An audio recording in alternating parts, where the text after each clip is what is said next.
Hello, everyone. Welcome to the Totally Well Show. I'm your host, Joyce Strong. The Totally Well Show is a place where we get curious, ask questions, and explore everything to do with health, wellness, fitness, personal development, helping people, and all the things it takes to help you live a strong, joyous life.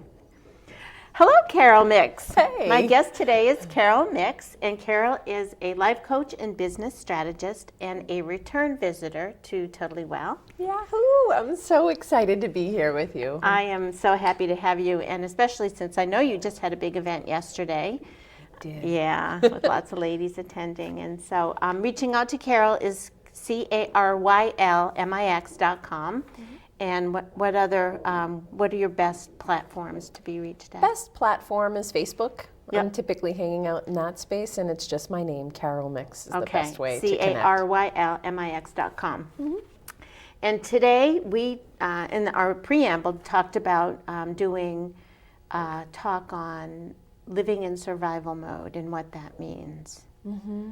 And it resonated with me because I know so many times raising 5 kids, single parent, breast cancer, lots of things happen that kind of put you there. Wow. And so I wanted to hear how you've been shifting, and as your business grows and your experience grows and your own personal development has continued on, mm-hmm. that what you've learned since the last time we talked and how we can help more people.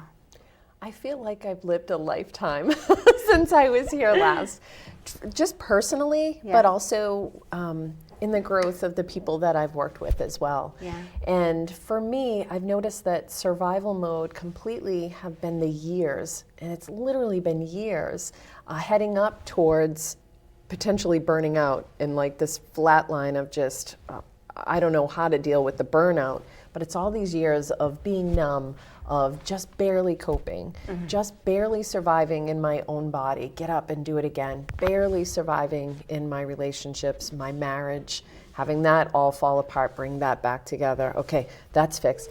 Okay, now my business, I'm barely surviving there. Off we go to fix that. So it was all these fires is what it felt like. Yeah.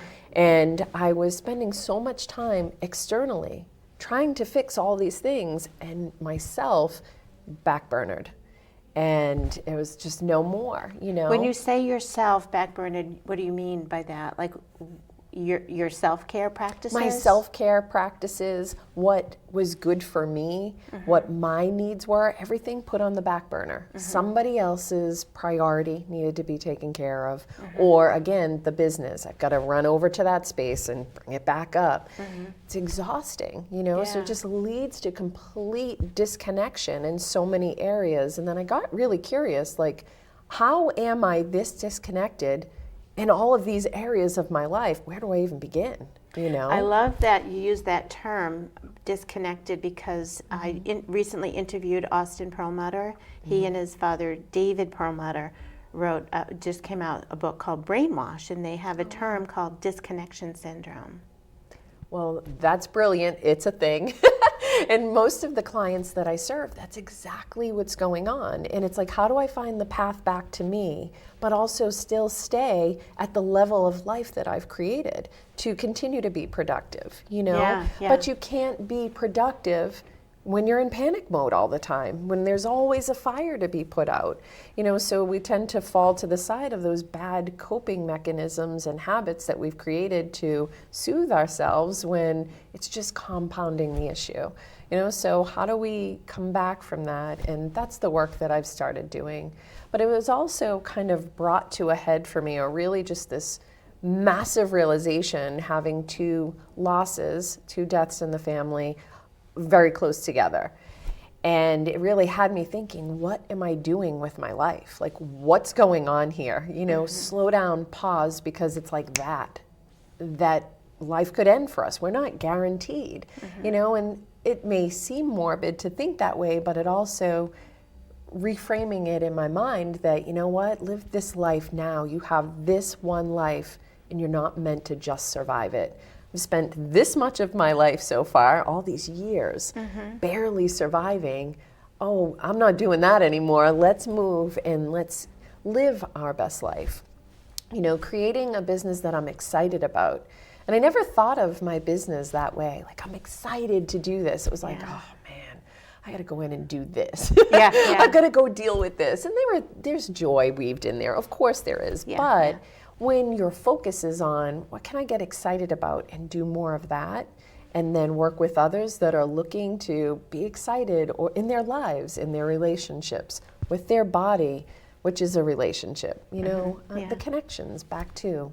So disconnection syndrome, it sounds like they're doing incredible work with that, and it's needed. Yeah, for sure. That book is about detoxing your brain, and it has to do with the whole picture. So not just food or hydration and things like that, but also social media, connecting with friends, connecting with nature, and setting. And they have an acronym called TIME that has to do with basically making what you do meaningful. And it's incredible, yeah. incredible. So work. you invented it simultaneously with them and called it almost the same thing. Yeah. Yes. And back to home, if you will, back to center. Yeah. You know, so for myself to get through this process, it was the realization, hold up, I've got to slow down and realize what decisions I'm making or not making because of how I'm living my life. You know, and as I'm working with professionals, you know, it's typically entrepreneurs or busy professionals, where's the start point, you know, and it's helped me to see what I can't see. Because a lot of times we can't see our blind spot. We don't know that we're in this survival mode. We really don't, I'm fine is what we're thinking. And in reality, when you start to have a lot of people saying, how do you get it all done? It's like, well, I just do, you know, and I just do, and then I collapse at night. And it's like, no, it doesn't need to be that way, you know, and there are going to be times where you need to do that. You know, this is the life that we all live. It's busy, and I get that, but to have it be chronic, to have it be years, okay, no, there's something to be said there, a little bit of feedback coming at you, you know? Yeah, I see a lot of people coming in for a problem, seeing me or someone else for an acute issue now. They've hit their pain point, their rock bottom, and but they're looking for the solution. So say, let's use weight, because I often see people for weight, and they want to lose weight. That's the first thing. They want to eat better. But they're not ready for that because of all the years, like you said, the whole long history, 10, 20, 30 years of doing it, using food to cope and developing neural pathways in a not adaptive way. Sure. And so it's the question I have is, how do we maybe get them to, before it gets acute, before it gets to that rock bottom or it gets to that burnout, can we stop it? Or if that's when they come in and they want help, how we can get them to give up the quick fix. We all want instant gratification. Yeah. I want it now, just be done and get me out of the pain now. You know, and it's funny, I'm just started reading a book, The Obstacle is the Way. Yeah. And I don't know if you've heard of it, but so far it's going pretty well. But I think for people to understand, especially, and I work around goals, and as I was speaking to the ladies yesterday, it's really about, we hear so much about making SMART goals, and you know the acronym SMART and all of these things, but I think the piece that is missing from that is what goes on in the middle. It's about the process. It's not so much about this end goal. So it's really about helping people to understand, getting clear about what they want, why they want it, because as I was looking at research about, we think about willpower with the goals, and that only lasts for so long, and then life is coming at you right after you set that goal, as a matter of fact, you know? So it's about getting clear on what you want, knowing your why, and really starting with the mindset, and really understanding what's going on for you in your mind as you're starting to come to it, but also looking at the process, because it's really what goes on in between. It's the person you're becoming while you're working towards the goal. Not so much this goal over here, because that's an external thing that has so many things coming at it, knocking you off. You can't control that. But the pieces that you're building of who you're becoming when you show up day by day with the small intentional actions and with presence, we're missing presence. You know, it's just, hurry up, get me to it, fix this. I want to drop 10 pounds, next week. What do you say? And we're not magicians here. We're not. They have the power to do it, but it's slowing down enough, feeling those things too, especially around weight. Weight has such deep emotional ties, so there's a lot more that goes on there than, let's say I want to run a marathon and I'm going to do it by here, so there's a lot more manipulation. So mindset definitely would be the first place that I would start shifting those things, listening to the conversations that are going on in our own head around what it is that we're expecting, because those expectations sometimes are just straight crazy. For me, they have been, right? It's just like, why am I even thinking this way? And when I pause enough to hear what I'm saying in my own head, it's like, oh, girl, we can do something different or better in that. Yeah, I say to people, that place, it's so fascinating that we all say the same things. We're all kind of coming to this now as we grow. I know what to do, I just don't do it. There's that thing in between. Yeah. Where, and that the journey is the goal. The journey is the destination. But that is such a beautiful release. And when I realized that, like in this space, that's where my self-confidence is. That's where my resilience is, and I wasn't looking for that, so as I'm working with people, I'm like, the person that you're becoming while you're doing this, even if you don't get to this end goal, you're shifting in between in this space.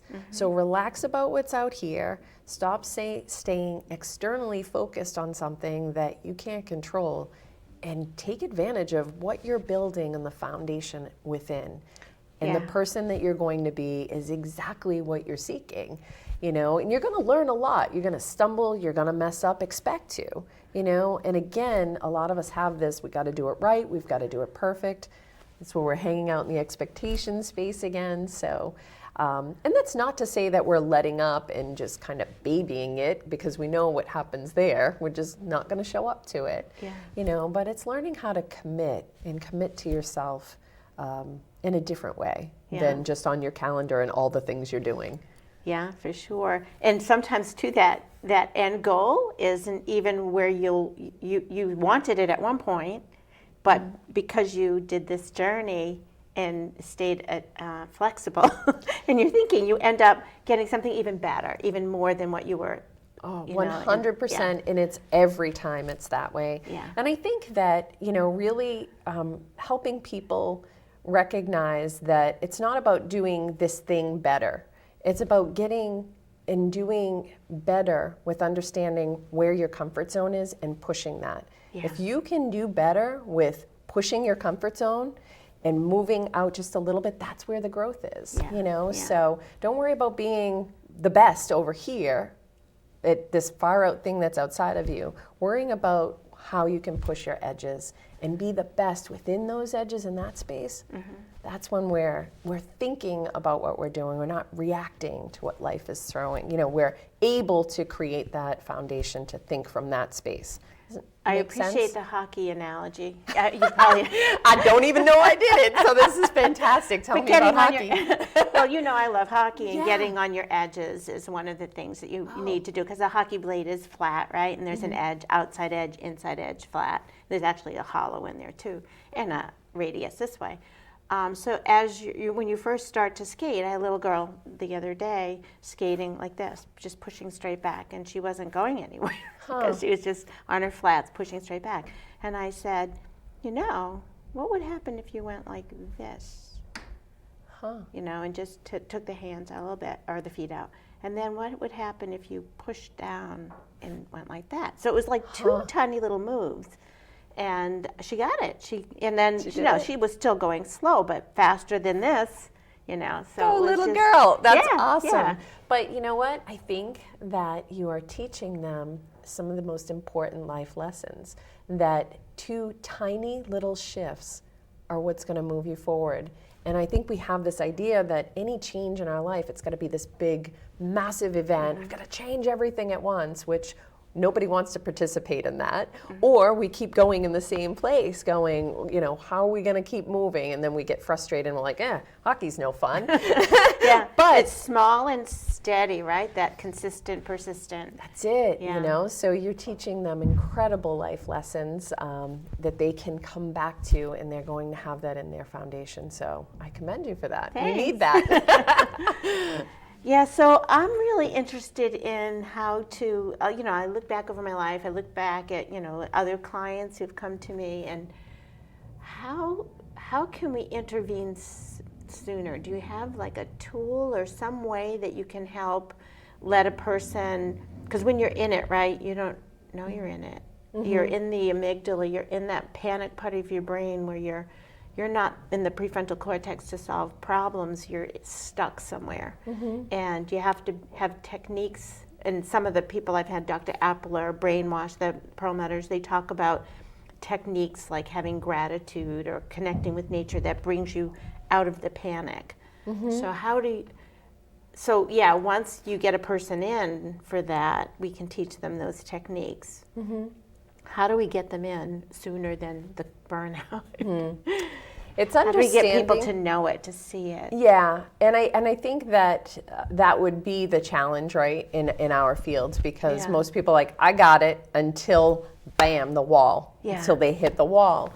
But it's really about understanding accountability and structure and how important that is, and then their own habits, you know, because even in the highest peaks of my anxiety and my panic attacks, I could roam around in nature all I want. I'm still going to be thinking the things that I'm thinking, and I really wasn't thinking about putting a support system around me and how important that is. You know, and it's not a matter, and it's really hard for a lot of us to ask for help, right? It's hard, because what does that say about me and all these things? But I really look at my coach, my mastermind. If I have a therapist, when I use a therapist, it's an excellent tool, but that's my team. Who's my care team around me? My doctors, when I was, you know, struggling with severe anemia, I had a team of doctors around me. And back to coaching, you know, back to the hockey analogy, you know, these little kids aren't dropped on the ice and like, do hockey, kid. You know what I mean? You have that coach around you. You have that team around you to support you.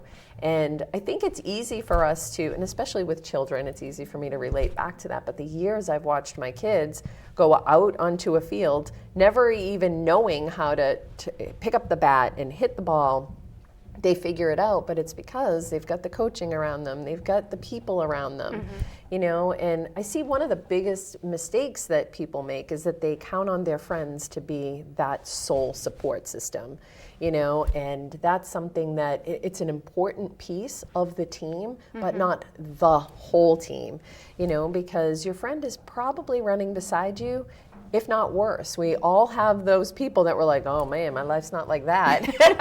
I'm doing good because I'm not there. So, you know, and I love her, but still, right? But we're putting our load, or we're needing to learn accountability and responsibility for ourselves and actions, and we're buddying it up with somebody who's struggling in the same boat. So when she gets too busy, or she can't do the thing that we're trying to do, oh, well, looks like we're not doing that today. And then we're off the hook and we're still in the cycle, you know? Yeah. So it's really about realizing, switching your mindset to, it's okay to reach out and ask for help, but the way that you're doing it is setting up a team around you for your care, for your support. Having the coach, a mastermind is a great place if you're needing community and connection.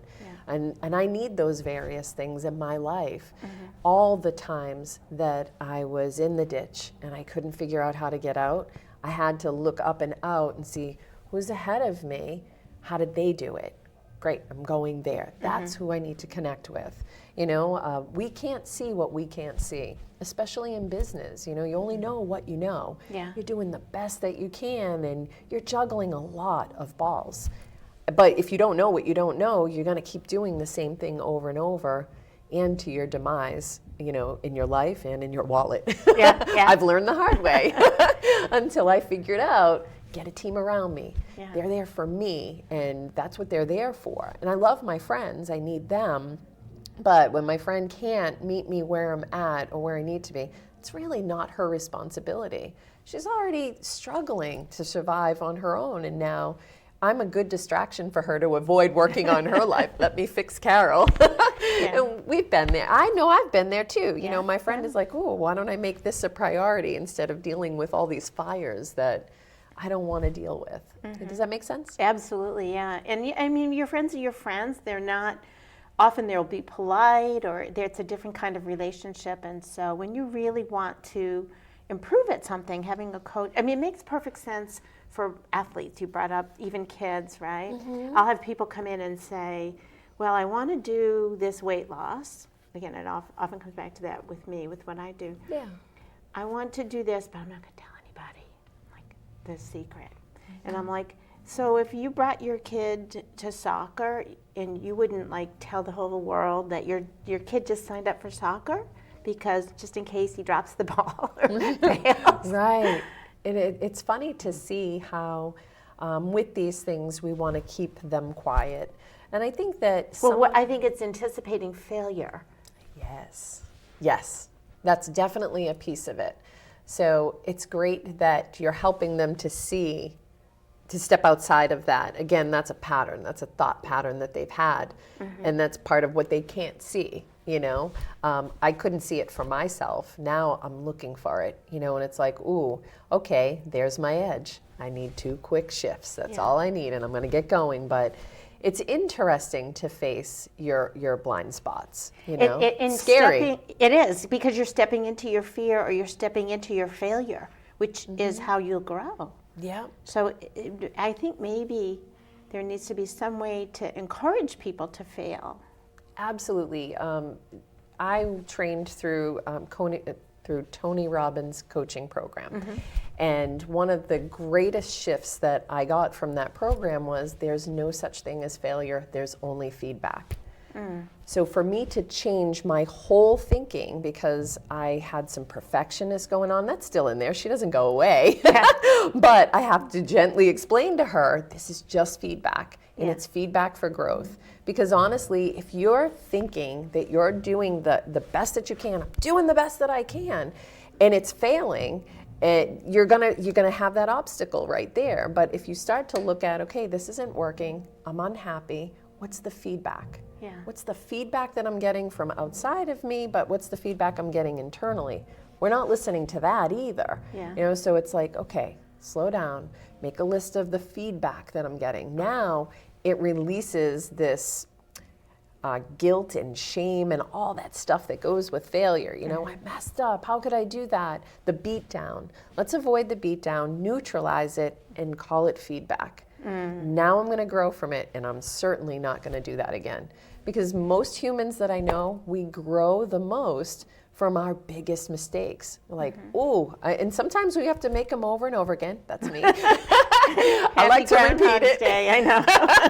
I got to repeat it a couple times in different variations, but once I get it, it's like, there it is, you know, and it's exactly the lesson that I needed, you know. It was the exact obstacle that I needed. Thank you. Now I know, go this way.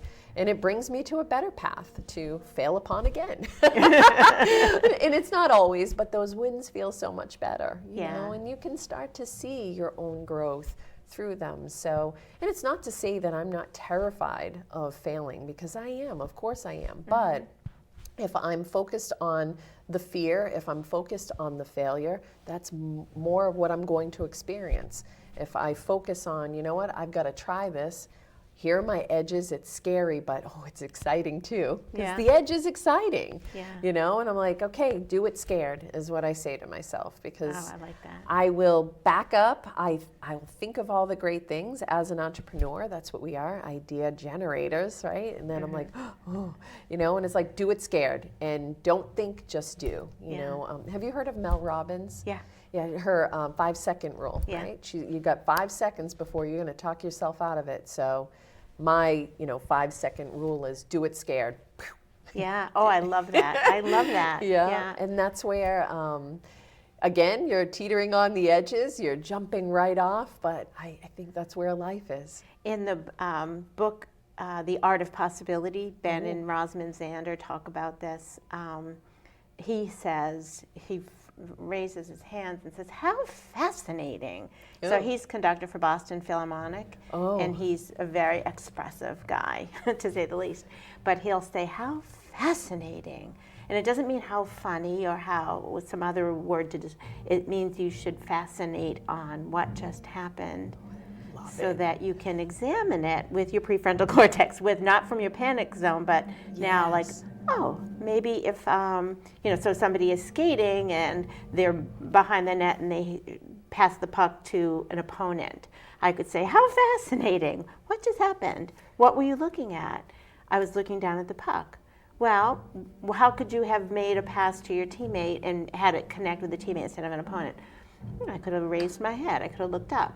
So just trying to solve the problem rather than judge myself that I failed. Amazing. Yeah. So you're thinking in the prefrontal cortex and not reacting. Mm-hmm. So it gets them into decision mode. How fascinating. Yeah, how fascinating. Rather than it. I stink at hockey and then I want to go home and my feet are cold and all the negative self-talk. Yeah, of course. But I love the word fascinating. It's so great. And you know what is also... Especially when you do it like this. How fascinating. Well, there's the shift because when we use our physical body to shift our energy, and that's another thing too. When we're in panic, we're just doing the things, right? But we're not understanding that the energy that's either bottled up that we're shoving down or avoiding, but just that gesture of fascinating, you're now shifting yourself quickly, so the practice of that's awesome. I love it. Yeah. We only have a minute or so left, and I wanted to make sure that if there was anything else I forgot to talk about today with you, that we had a chance to toss it in now. Yeah, no, I think that I think this was an incredible, fascinating conversation. Fascinating. Yeah. But I think that it's so critical for people to understand how survival mode is impacting their lives in the way that they're feeling and in the decisions that they make. And I love your point to shifting into the thinking mode, into the decision, so you can be proactive instead of just reactionary or not reacting at all, because that is another way to cope with there's too much input, and it doesn't need to be, you don't need to live that way. We're meant to do more than just survive this one life that we have to live. I love that. I hope that our listeners will reach out to someone who's in a professional role, not just a friend, and maybe do an assessment, some kind of an assessment of where am I? Am I living? Maybe ask that question, am I living in survival mode? So that you don't have to hit the wall. You can, before you get there, you can intervene and maybe reroute the path so that you can be in the present and actually get and get some traction. Yeah, and we're feeling like we don't have time to stop to do that, but the time that it's going to take to recoup, the time that it's going to take for you to figure out what's wrong with your body or your marriage, this is time well spent in just a conversation with a body coach, or with a life coach to just say, all right, let me check in here. Let's do an assessment. Let's just see where I'm at. Let's just see, It's awesome. I love it. Well, thank you so much, Caryl, for coming today. Of course. And sharing your wisdom. And I love that you're on the same level as these brilliant people who are publishing these great books and these amazing philosophies, and here you are just doing the same exact thing. You're just an amazing person and thinker. Thank you. And thought leader. Thank you very much. Yeah, I mean that with all my heart. Well, thank you. I appreciate your time and space, and I love our conversations. I expand every single time we talk. So I love it. Yeah. Thanks, Caryl. Sure thing.